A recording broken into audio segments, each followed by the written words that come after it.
Assalamualaikum warahmatullahi wabarakatuh. Waalaikumsalam. Waalaikumsalam warahmatullahi wabarakatuh. Alhamdulillahirabbil alamin.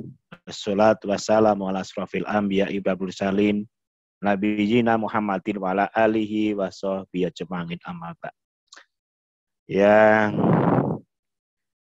saya hormati Pak Mas Gurun selaku penanggung jawab kegiatan webinar ini dan juga sekaligus sebagai owner dari LP2IP.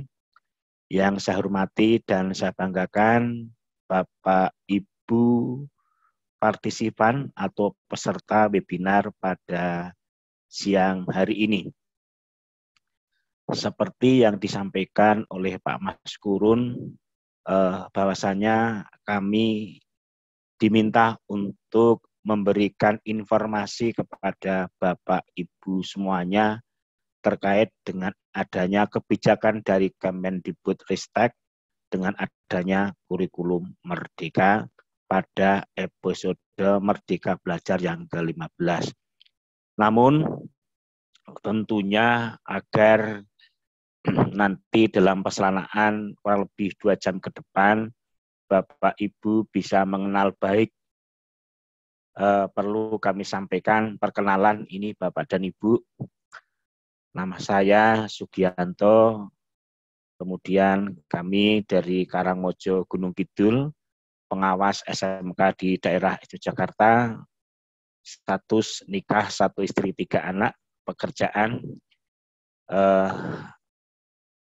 sebagai guru DPK tahun 93, kemudian 2004 sebagai kepala sekolah SMK, 2013 diangkat kepala sekolah SMK juga, kemudian 1 Desember 2014 kami diangkat sebagai pengawas SMK.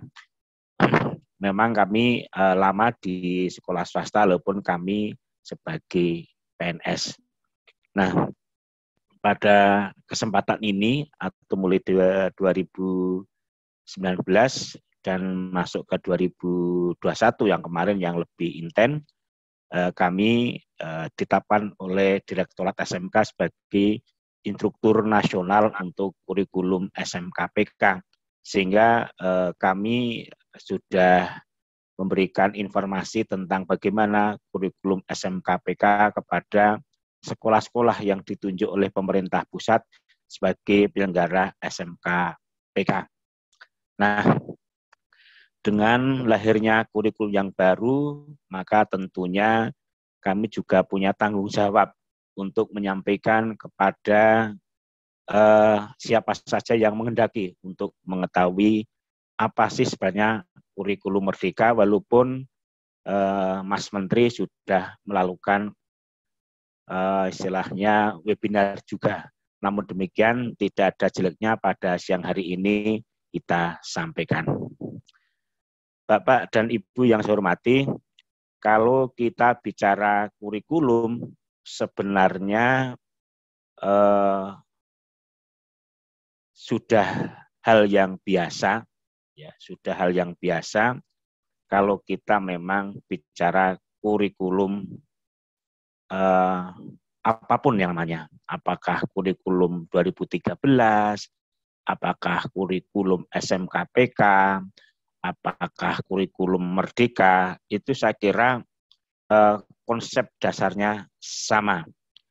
Hanya memang yang menjadikan sedikit berbeda adalah pola penyajian dan pola implementasi. Itu yang memang agak sedikit berbeda. Maka dari itu, pada kesempatan ini kami akan menyampaikan kurikulum Merdeka.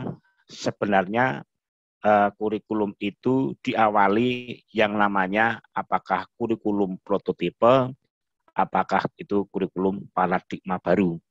Nah, kami kayaknya lebih nyaman dengan kurikulum paradigma baru, di mana intinya juga namanya kurikulum Merdeka. Kita lihat apa yang harus kita sampaikan, kita share Bapak dan Ibu. Inilah materi yang pertama kami sampaikan kepada Bapak Ibu yaitu terkait dengan penyusunan kurikulum paradigma baru sekolah menengah kejuruan. Jadi kalau kita bicara kurikulum paradigma baru, intinya adalah ya kurikulum merdeka. Ya hampir sama dengan kurikulum SMK PK bagi yang sekolah penyelenggara SMK Pusat Keunggulan. Nah, adanya perubahan kurikulum bukan berarti itu sebuah keinginan dari pejabat atau dari seorang menteri. Tapi perubahan kurikulum itu sebuah keniscayaan. Karena apa? Untuk mengikuti perkembangan zaman. Dalam teori kurikulum, itu kurikulum bisa berubah minimal 5 tahun. Jadi kalau sudah 5 tahun, itu kurikulum harus berubah mengikuti perkembangan zaman. Nah, saat ini kondisi zaman itu masuk di era VUCA, di mana perubahan yang luar biasa cepat, kemudian juga adanya sebuah kompleksitas, termasuk banyak kebingungan atau ambigu. Maka muncullah kurikulum paradigma baru. Kita lihat yang pertama adalah kerangka dasar. Jadi untuk mengetahui dari mana kurikulum itu disusun, kita akan melihat kerangka dasarnya. Di mana kerangka dasar kurikulum paradigma baru atau kurikulum merdeka itu landasan yang paling utama adalah tujuan pendidikan nasional. Nah, kalau kita mau mengetahui tujuan pendidikan nasional itu di mana, yaitu di dalam Undang-Undang Nomor 20 Tahun 2003 tentang Sistem Pendidikan Nasional pada pasal 3. Di mana tujuan pendidikan nasional adalah berkembangnya potensi peserta didik agar menjadi manusia yang beriman dan bertakwa kepada Tuhan Yang Maha Esa, berakhlak mulia, sehat, berilmu, cakap, kreatif, mandiri, dan menjadi warga negara yang demokratis serta bertanggung jawab. Nah, karena sekarang eranya adalah era Pancasila dengan adanya BPIP, maka di situ tujuan pendidikan itu sebagai rumusan dari profil pelajar Pancasila. Jadi tujuan pendidikan nasional itu merupakan profil dari pelajar Pancasila. Artinya bahwa tujuan pendidikan nasional itu akan membentuk profil pelajar Pancasila. Nah, terkait bagaimana profil pelajar Pancasila itu, tentunya anak-anak kita dari semua jenjang itu dari kementerian atau dari pemerintah itu menetapkan standar kompetensi lulusan. Bagaimana standar kompetensi lulusan bagi anak SD, SMI, SMP, SMA, dan SMK. Nah, terkait bagaimana keberhasilan di dalam standar kompetensi lulusan itu harus didukung oleh standar-standar yang lain. Yang paling dominan adalah standar isi, standar proses, dan standar penilaian. Tentunya juga harus didukung oleh standar-standar lainnya.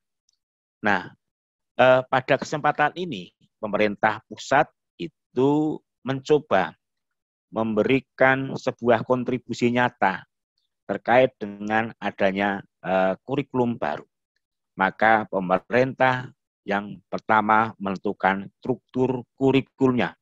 Bagaimana struktur kurikulum nanti akan dilaksanakan di sekolah dari tingkat SD sampai SMA dan SMK. Kalau kita lihat di dalam struktur kurikulum, isinya adalah mata pelajaran, yaitu mata pelajaran dari mata pelajaran umum dan juga mata pelajaran kejuruan, kalau itu di SMK. Nah, kaitannya dengan itu, maka masing-masing mata pelajaran itu akan terlihat sampai di mana tingkat ketercapaian nanti peserta didik dalam mengikuti pelajaran, maka dimuncullah capaian pembelajaran. Nah, sebenarnya capaian pembelajaran ini seperti KI, KD yang selama ini kita kenal. Jadi kalau ada kompetensi inti, kompetensi dasar, itu seperti yang kita kenal selama ini. Nah, sekarang pemerintah menetapkan melalui capaian pembelajaran dari CP, TK, SD, sampai di SMK, SMK yang sifatnya berkelanjutan dan bertahap. Nah, agar setiap capaian pembelajaran itu bisa dilaksanakan dengan baik, maka pemerintah juga menetapkan bagaimana prinsip pembelajarannya, juga bagaimana prinsip asesmennya. Jadi tentunya ini menjadi ranahnya pemerintah, dalam hal ini adalah Kementerian Pendidikan dan Kebudayaan. Kemudian bagaimana dengan tanggung jawab sekolah? Tanggung jawab sekolah nanti adalah sekolah itu mengembangkan kurikulum operasional. Kalau dulu kita mengenal dengan kurikulum tingkat satuan pendidikan, untuk kurikulum paradigma baru atau kurikulum merdeka mengenal dengan kurikulum operasional satuan pendidikan.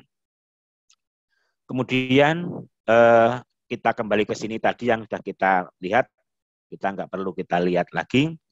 Kemudian tentang bagaimana itu profil pelajar Pancasila yang merupakan tujuan pendidikan nasional, di mana bahwa pelajar Indonesia merupakan pelajar sepanjang hayat yang memiliki kompetensi global dan berperilaku sesuai dengan nilai Pancasila.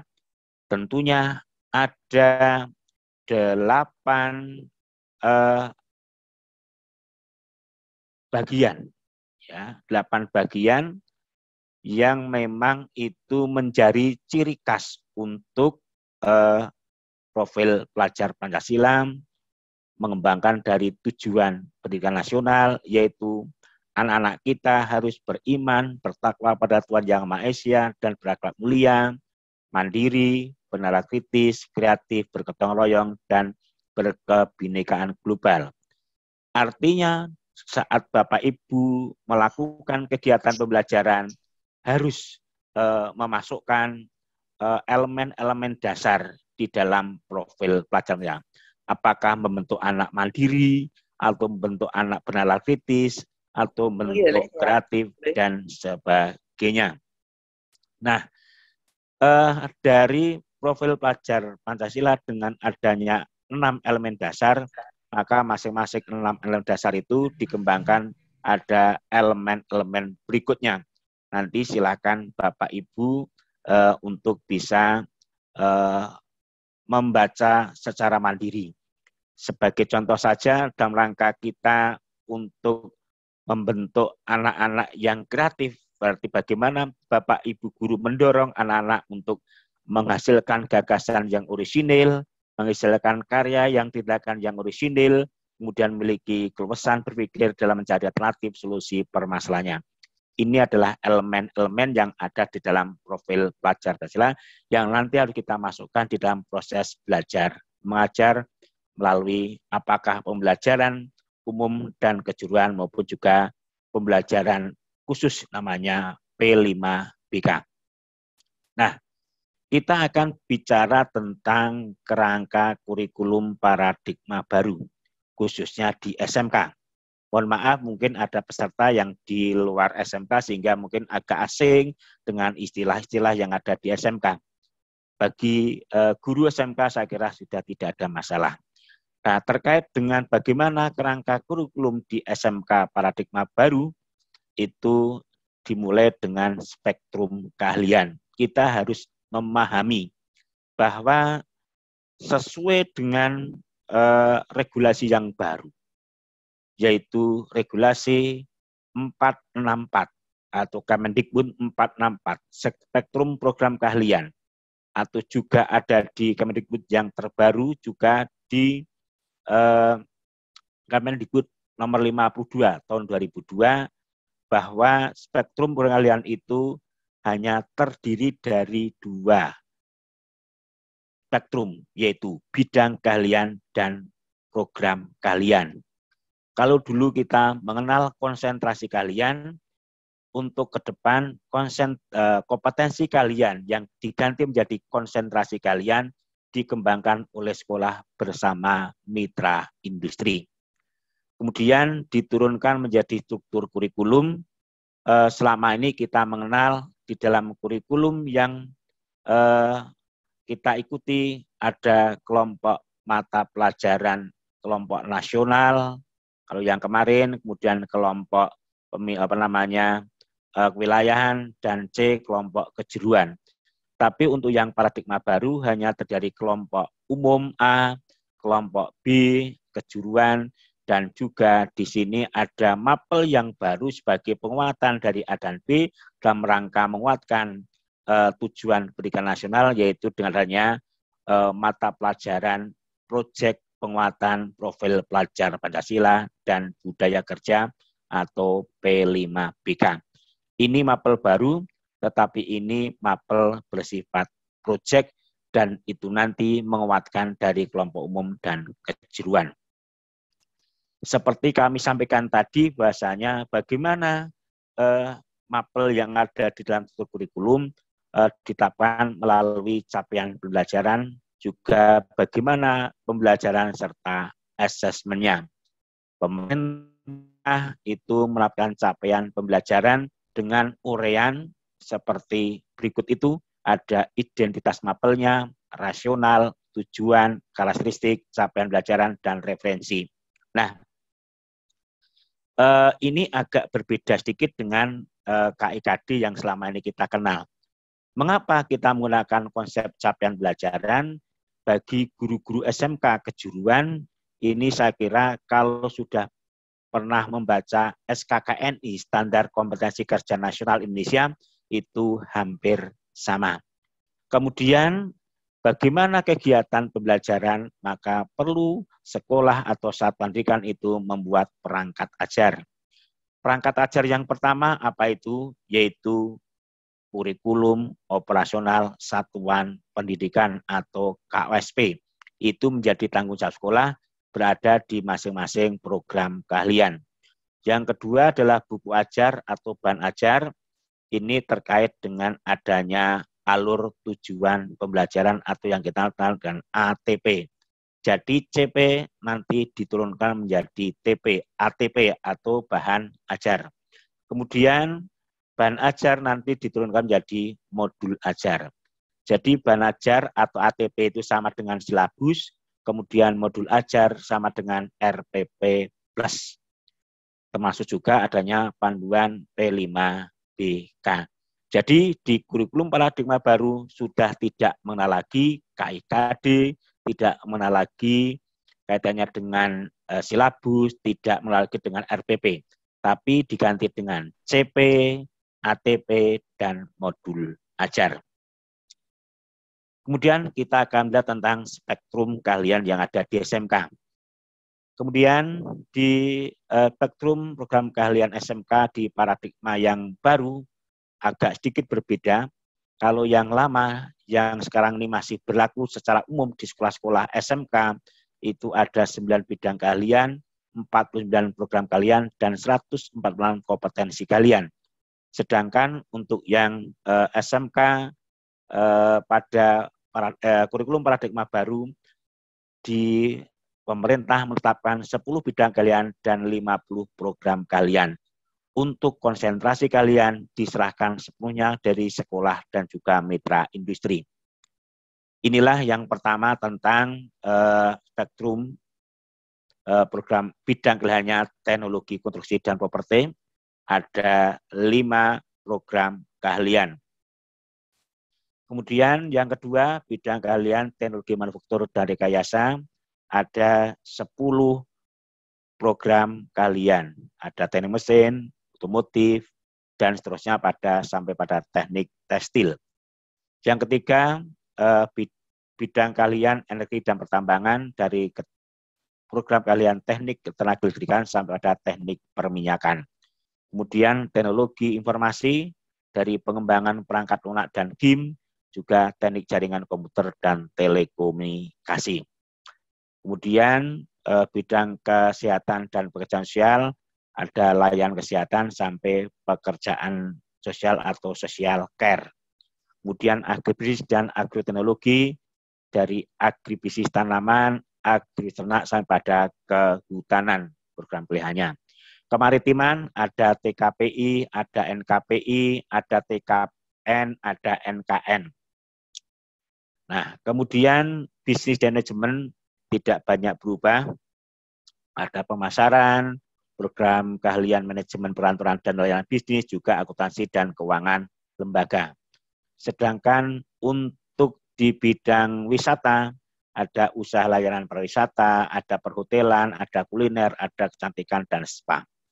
Kemudian ada yang ke-10, seni dan ekonomi kreatif. Di sini yang agak berbeda, yang selama ini busana itu masuk pada wisata, sekarang masuk pada seni dan ekonomi kreatif, yaitu bisa animasi, bisa busana, termasuk desain komunikasi visual. Nah, bagaimana konversi spektrum keahlian yang kita punya ke dalam SMK Paradigma Baru? Nanti silahkan dibaca sendiri seperti ini, memang agak banyak.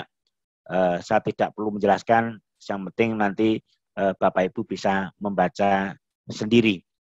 Karena ini masing-masing sekolah mungkin berbeda program pilihan juga kompetensi keahliannya. Nah, setelah itu barulah kita akan bicara tentang struktur kurikulum di kurikulum paradigma baru atau kurikulum merdeka. Seperti tadi kami sampaikan bahwa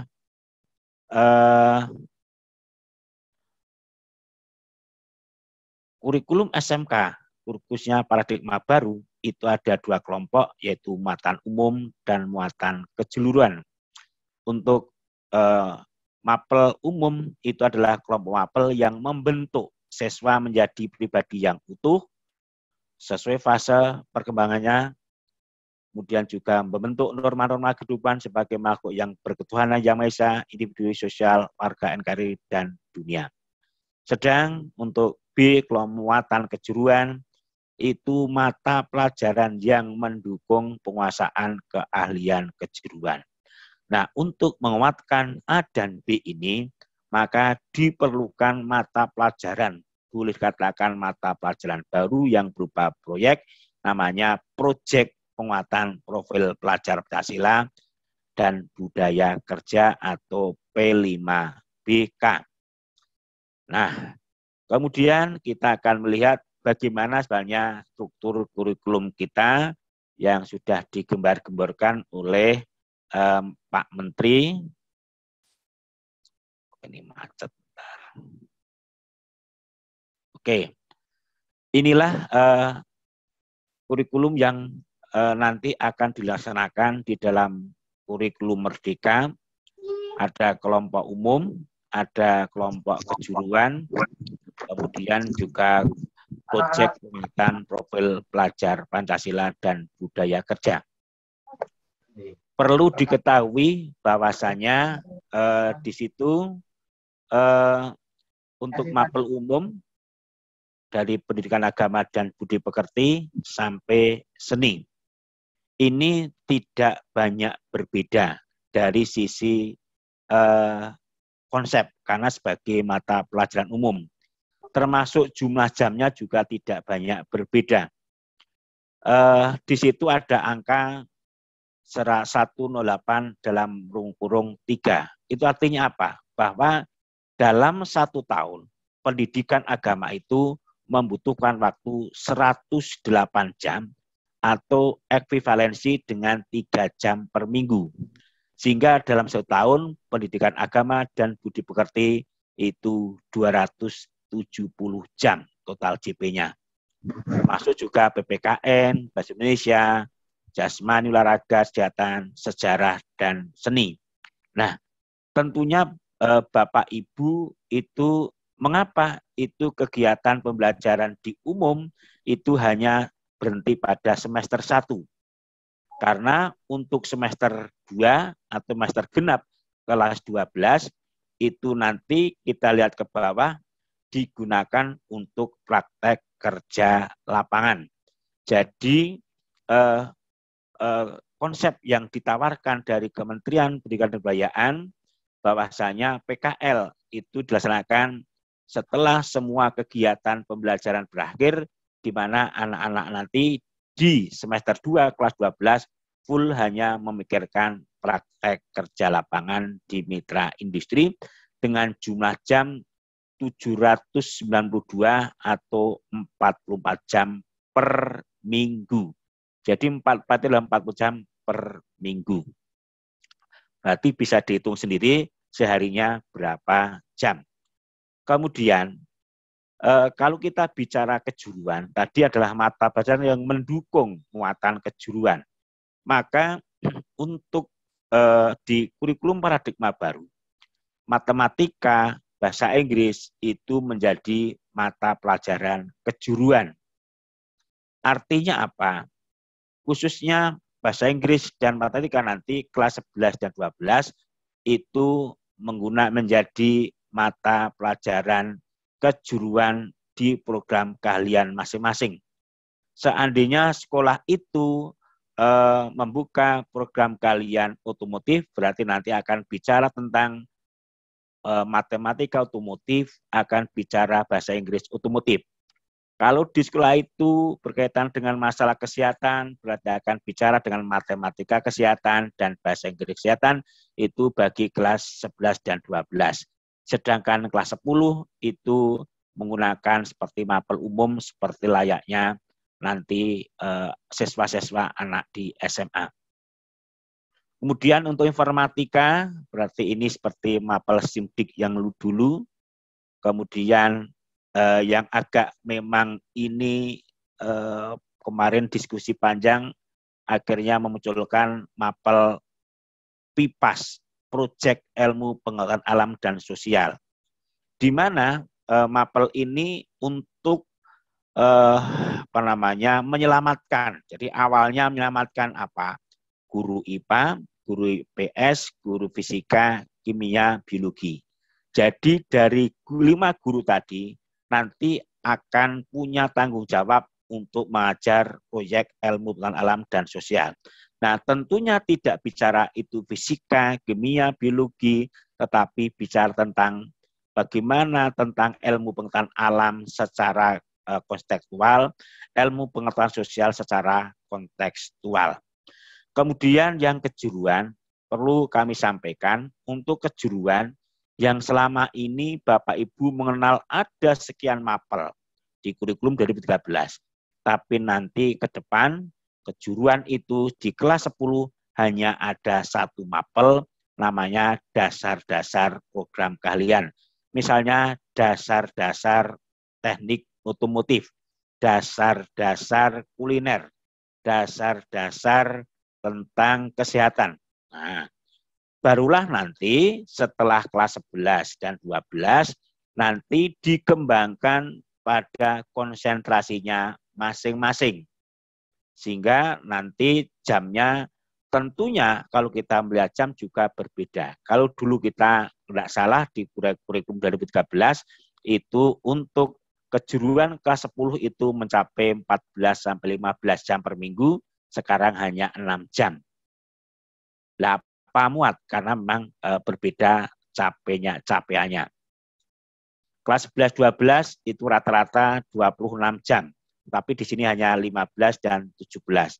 Mengapa bisa demikian? Karena jam-jam lain akan dikuatkan melalui matematika dan bahasa Inggris. Nah, mengapa demikian? Sedikit kami kembali flashback ke depan bahwa pembelajaran di paradigma baru itu menggunakan project based learning. Artinya bahwa pembelajaran itu berbasis proyek.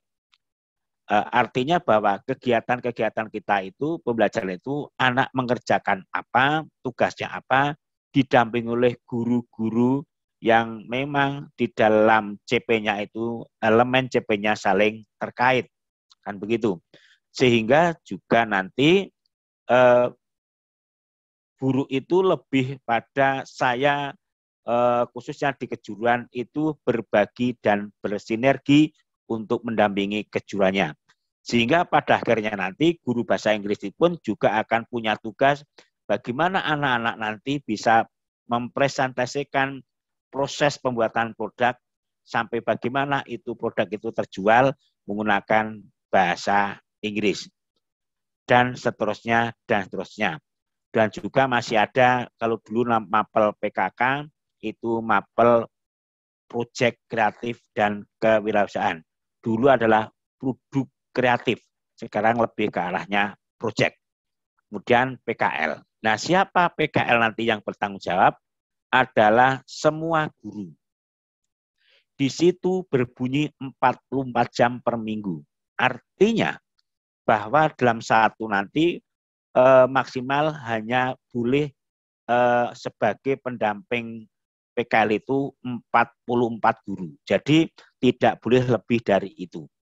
Kemudian mata pelajaran pilihan, apa yang dimaksud dengan mata pelajaran pilihan? Yaitu mata pelajaran yang nanti akan mendukung kejuruannya. Kalau dulu kita mengenal istilahnya itu mapel apa namanya yang sifatnya untuk kedaerahan ataupun sifatnya mendukung dari konsep pokok. Contoh begini, misalnya ada program keahlian otomotif di mana orang atau anak yang belajar otomotif tentunya harus bisa nyetir mobil. Maka di situ ada pilihan mapel namanya setir mobil.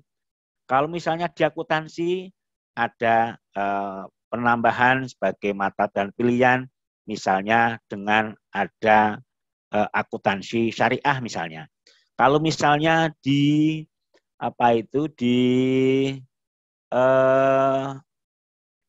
mapel yang terkait dengan perkantoran, misalnya tambah ilmu perpustakaan dan sebagainya.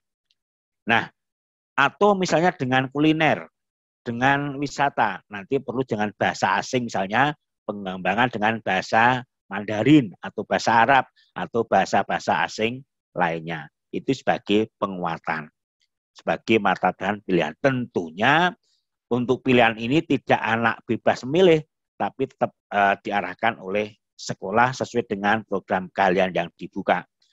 Kemudian juga ada muatan lokal, di situ adalah terkait dengan kewilayahan atau kedaerahan, misalnya untuk pengembangan bahasa Jawa, bahasa Sunda, termasuk bahasa daerah yang lain.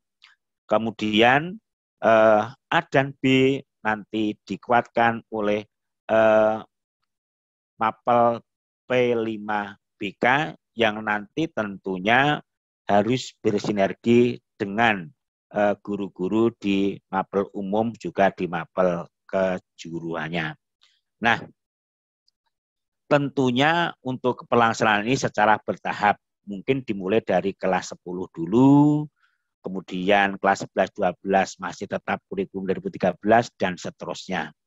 Nah, akan lebih detail kami sampaikan seperti ini Bapak dan Ibu, biar kita juga paham. Kok nggak jalan ini? Bentar. Oke. Ini saya tunjukkan terkait dengan sebenarnya akhir dari sebuah cerita kita nanti kayak apa sih misalnya. Nah ini, seandainya kita punya program keahlian teknik otomotif katakanlah, kemudian konsentrasi kaliannya adalah TKRO, teknik kendaraan ringan otomotif, maka yang perlu saya tegaskan di situ bahwa kelas 10 hanya mendapatkan dasar-dasar teknik otomotif 6 jam, kemudian per minggu, kemudian kelas 11 itu mendapatkan 3 mapel, yaitu mapel pemeliharaan kendaraan ringan 6 jam, perbaikan kendaraan ringan 6 jam, penggantian komponen kendaraan ringan 3 jam. Kemudian berikutnya adalah kelas 12 itu mendapatkan jam 7 jam untuk pemeliharaan, perbaikan 7 jam, dan penggantian komponen 3 jam. Inilah Bapak Ibu tentang konsep kurikulum paradigma baru atau kurikulum merdeka terkait dengan sampai pada kurikulum struktur kurikulumnya. Nah, bagaimana penjadwalannya? Untuk kurikulum merdeka itu sebenarnya menggunakan konsep yang pernah digunakan oleh SMK yang dulu digembar-gemburkan dengan model blok, yaitu pembelajaran model blok. Namun demikian juga itu sifatnya juga harus melihat kesiapan dari sekolah, SDM-nya, bengkelnya, fasilitasnya. Kalau itu belum memungkinkan, jadi kita jangan memaksakan untuk pembelajaran dengan model blok. Kenapa? Ini juga nanti akan berpengaruh terhadap hasil dari sebuah proses pembelajaran. Saya kira sampai di sini terkait dengan bicara kerangka kurikulum termasuk sampai pada struktur kurikulum SMK. Nah, tentunya bagi Bapak Ibu yang mungkin bergabung dari SMA mungkin juga masih bertanya-tanya apa yang dimaksud itu. Memang anak SMK memang agak berbeda dengan SMA.